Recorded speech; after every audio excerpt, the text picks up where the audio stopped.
हाँ जी, तो आज हम इस अपने नए वीडियो में वही जो हमारा लास्ट टाइप चल रहा था CPMRP, उसमें एक स्पेशल टाइप के क्वेश्चंस हैं, उसको हम देखेंगे। राइट, क्वेश्चन क्या होंगे वो आपके सामने अभी स्क्रीन पर आना स्टार्ट होंगे। यहाँ पे ना आर्टिकल का एक प्रॉब्लम आने लग रहा है। प्रॉब्लम CPMRP का ही है, बट एक एक्स्ट्रा लाइन आने लग रही है, ठीक है, जो एग्जाम में पूछी जाती है आपके नॉलेज को चेक करने के लिए। राइट, तो हम उस क्वेश्चन को देखते हैं और बहुत ही सिंपल क्वेश्चन हैं ना। काफी चीजें तो आपसे बनने लग रही होंगी, बस उस लाइन को किस तरीके से सॉल्व करना होता है या उस सेंटेंस पे किस तरीके से काम करना होता है, इस वीडियो में बस मैं वही सिखाने आया हूं। राइट, तो देखते हैं अपने इस फर्स्ट क्वेश्चन को। तो आप जरा रीड करेंगे। जो फर्स्ट क्वेश्चन है वो कह रहा है, एक दुकानदार प्रत्येक 15 वस्तुओं की खरीद पर एक वस्तु मुफ्त देता है। मतलब यदि आप किसी शॉप पे जाएंगे और 15 आर्टिकल को परचेस करेंगे तो एक आर्टिकल आपको क्या मिलेगा, फ्री का मिल जाएगा। मतलब घर आप कितने लेके आएंगे, 16। ओके, तथा ग्राहक को 4% की छूट देने पर भी उसे 35% का लाभ होता है। देखिए कितनी कलाकारी चल रही है। 15 सामान बेचेगा दुकानदार, एक सामान उसके एवज में मुफ्त में देगा, साथ में उन 15 सामान पे 4% का डिस्काउंट भी देगा। सही है कि नहीं? और क्या, उसके बाद उसको प्रॉफिट भी होने लग रहा है। कितने का, 35% का। तो हमसे कहा जा रहा है वस्तु के क्रय मूल्य तथा अंकित मूल्य का अनुपात ज्ञात करो। मतलब बच्चे अपन को क्या निकालना है, वही सब कुछ CPMRP का रेशियो निकालना है। सही बात है। ओके, तो आप ऐसे सोचो सीधा सीधा क्या कि इस बार डिस्काउंट कितने का है, तो आप बोलेंगे 4% का है। प्रॉफिट कितने का है, तो आप बोलेंगे 35% का है। तो सिंपल सी बात है, यदि मुझे CPMRP का रेशियो निकालना है तो फिर वो कैसे निकलेगा, तो आप बोलेंगे कि CPMRP का रेशियो निकालना है तो CP तो होता है 100% माइनस डिस्काउंट परसेंट, मतलब 4 घटाएंगे तो आएगा 96, और 35% MRP आप समझते ही 100% प्लस प्रॉफिट परसेंट, तो वो 35% है, तो ये हो जाएगा कितना, 135। ओके, तो ये लिखना तो आप सीख गए। अब कुछ बच्चे सोच रहे होंगे कि इसी को काट दो और सॉल्व कर दो, यही हमारा आंसर है। सही है, पर वो फर्स्ट लाइन लिखी है ना, उसका बहुत बड़ा मीन है, जरा उस पर काम करना अपन को सीखना है। क्या कहा है कि एक दुकानदार 15 वस्तुओं को, ठीक है ना, बेचता है और एक वस्तु मुफ्त में देता है। ठीक, तो बच्चे आप ये सोचो, ये 96 क्या है, तो आप बोलेंगे सामान खरीदा है, 96 रुपए में उसने सामान खरीदा और उस पर लिखा कितना है, 135।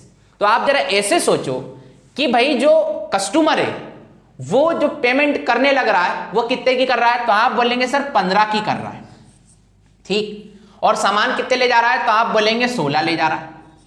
सही है कि नहीं? भाई 15 सामान खरीद रहा है और एक सामान उसको फ्री में मिल रहा है, तो भाई वो पैसे तो दे रहा है 15 चीजों के, ठीक है, और चीज कितनी ले जा रहा है, 16। सही है कि नहीं? क्योंकि एक सामान मुफ्त में मिल रहा है। अब ऐसे सोचो, अब हमें यही चीज सोचनी है कैसे, दुकानदार के बिहाफ पे कैसे सोचनी है कि सर दुकानदार तो 16 की 16 चीजें लाया होगा ना। ये मत सोचो कि दुकानदार को भी वो चीज फ्री में मिली होगी, ये तो आपने अपना दिमाग लगा दिया, जो बिल्कुल नहीं लगाना। आप ऐसे सोचो दुकानदार कितने का लाया है सामान, 96 का, और कितना, 16। बात समझ में आ रही है ना? तो ये 96 जो अमाउंट है ना, ये कितनी चीजों का है, तो आप बोलेंगे सर ये 16 चीजों का है, टोटल आर्टिकल का। राइट, और जो पेमेंट हुई है ना वो तो MRP पे हुई है, क्योंकि डिस्काउंट की तो समझ रहे हो ना, सॉरी डिस्काउंट 4% का दिया है ना, तो वो तो सब कैलकुलेट हो गया। अब वो कैलकुलेट होने के बाद उसमें लिखा है कि ग्राहक ने कितने सामान खरीदे, 15। तो ऐसे सोचो ये जो 135 उसने अदा किए है ना, ये जो MRP जो भी अमाउंट बनने लग रहा है, ये उसने कितने सामान का दिया है, 15 सामान का। राइट, बस इसके बाद होगा ये क्वेश्चन सॉल्व। ये जो लाइन लिखी थी ना फर्स्ट, क्या कि कोई दुकानदार 15 सामान की खरीदी पे, ठीक है ना, एक सामान मुफ्त में देता है, तो इसका मीन बस इतना सोचो कि दुकानदार तो लाया 16 आर्टिकल, 15 पैसे में देके और एक वो फ्री वाला, तो वो तो लाया होगा 16 के 16 पैसे में।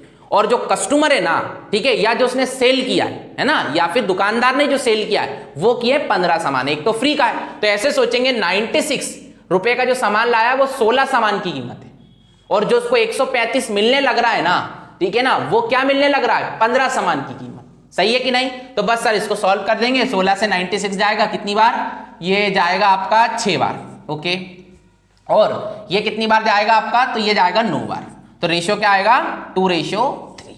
ठीक, मैं फिर से समझा रहा हूं, सर यदि यहाँ पे वस्तुओं की बात नहीं होती और सिर्फ इतना लिखा होता है कि किसी सामान को बेचने पे 4% का छूट दे रहे हैं, 35% का लाभ कमा रहे हैं और CP/MRP का रेशियो बताओ, तो हम डायरेक्ट करते क्या 96:135 सॉल्व कर देते, आंसर आ जाता। क्लियर बात। पर यहां पे फर्स्ट एक लाइन एक्स्ट्रा लिखी है जो इस क्वेश्चन को बिल्कुल ही बदल देती है। वो क्या है कि एक दुकानदार 15 सामान को बेचने पर एक सामान मुफ्त में देता है। तो इसका इनडायरेक्ट मीन ये निकलता है कि सामान दुकानदार खरीद के लाया है 16 और कीमत उसको मिली है, या जो कस्टमर ने कीमत उसे दी है वो दी है 15 सामान की। ठीक है, तो हमेशा जितने आर्टिकल आए हैं दुकानदार ने या खरीदे वो नीचे इधर लिख दिया करो CP के नीचे डिवाइड में, और जितने की कीमत अदा करी है कस्टमर ने या फिर दुकानदार को जितने रुपए मिले जितने आर्टिकल के उसका कीमत लिखा करो MRP के नीचे। जस्ट इसको सॉल्व कर दो, आंसर अपने हाथ में। हमेशा ऐसे ही करिएगा, इन क्वेश्चन में ऐसे ही करना है। ठीक है, देखते हैं ऐसी नेक्स्ट क्वेश्चन। देखिए इस नेक्स्ट क्वेश्चन को, इसमें लिखा है एक दुकानदार प्रत्येक 5 वस्तुओं की खरीद पर 3 वस्तुएं मुफ्त में देता है। मतलब 5 आर्टिकल आप परचेस करेंगे तो 3 आर्टिकल आपको एज ए गिफ्ट मिल जाएंगे, तथा ग्राहक को 20% की छूट देने के बाद उसे 25% का लाभ हो रहा है। छूट कितने का? डिस्काउंट 20% का, प्रॉफिट 25% का।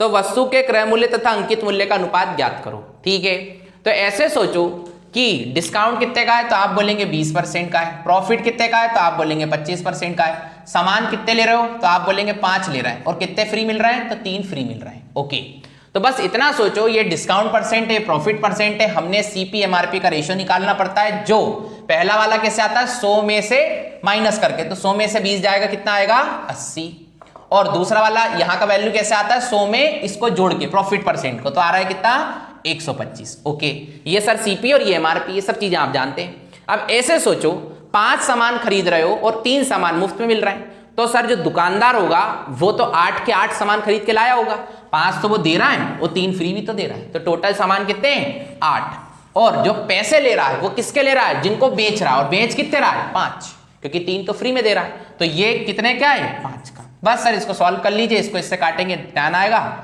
इसको इससे काट देंगे तो 5 दूनी होता है 10, 5 25 होता है, फिर आप 5 से उड़ा दो तो 2:5।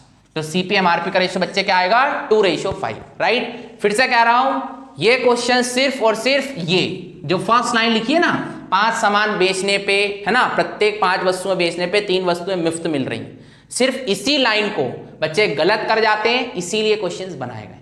बाकी यदि डायरेक्ट CP/MRP निकालना होता तो बच्चा निकाल सकता है, सही है ना।